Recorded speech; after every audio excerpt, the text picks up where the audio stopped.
চলে গেছে, শেখ হাসিনা পালায় না। ছাত্র জনতার তুমুল গণ অভ্যুত্থানের মুখে কোনো উপায় না পেয়ে গেল ৫ আগস্ট পদত্যাগ করে তড়িঘড়ি করে ভারতে চলে যান সাবেক প্রধানমন্ত্রী শেখ হাসিনা। এরপর থেকেই ভারতে বসেই দেশের অভ্যন্তরে ঘটে যাওয়া নানা ইস্যু নিয়ে একের পর এক বিবৃতি ও ফোন কলের মাধ্যমে বাংলাদেশকে অস্থিতিশীল করার চেষ্টা করছেন তিনি। ভারত থেকে শেখ হাসিনার বিবৃতি প্রসঙ্গে প্রশ্ন তুলেছেন ভারতীয় সংবাদ মাধ্যম নিউজ টাইমের বর্ষিয়ান সাংবাদিক দীনেশ কে ভোরা।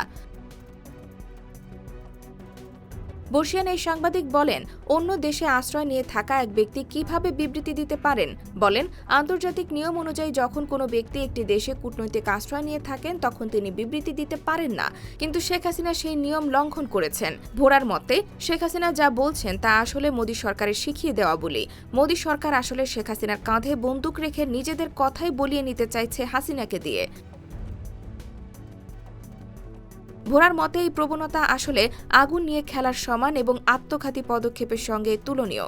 এর আগে নেপালের সঙ্গেও মোদী সরকার এমন আচরণ করেছে জানিয়ে ভোরা বলেন, নেপালের সংবিধানে নাক গলিয়ে পার্বত্য রাষ্ট্রের সঙ্গে দূরত্ব তৈরি করেছে ভারত। এখন শেখ হাসিনাকে মোহরা বানিয়ে বাংলাদেশের সঙ্গেও এর থেকেও বড় ভুল করছে মোদী সরকার। এদিকে বাংলাদেশের পক্ষ থেকে অভ্যন্তরীণ নানা বিষয়ে ভারতকে হস্তক্ষেপ না করার পরামর্শ দিলেও ভারত যেন সে কথা কানেই তুলছে না। সম্প্রতি বাংলাদেশ সম্মিলিত সনাতনী জাগরণ জোটের মুখপাত্র চিন্ময় কৃষ্ণ দাস ব্রহ্মচারীকে গ্রেফতারের বিষয়টি নিয়ে আরও জলঘোলা হচ্ছে। বাংলাদেশের ইসকন মন্দির থেকে সাফ জানিয়ে দেওয়া হয়েছে, চিন্ময় কৃষ্ণ দাস আর তাদের সদস্য নয়। অন্যদিকে মোদী সরকার শেখ হাসিনাকে এতটাই ক্ষমতা দিয়ে রেখেছে যে তিনি ভারতে বসে বাংলাদেশ সম্পর্কে বিরূপ মন্তব্য করে যাচ্ছেন। হাসিনাকে এখনই না থামালে দুদেশের সম্পর্ক আরও তলানিতে গিয়ে ঠেকবে বলে মনে করেন সাংবাদিক ভোরা। মালদ্বীপ, নেপাল, ভুটানের মতো একই ভুল বাংলাদেশের সাথে করছে ভারত। মূলত নিজেকে বিশ্বগুরু প্রমাণিত করার লক্ষ্যে আগুন নিয়ে খেলছে ভারতের মোদী সরকার।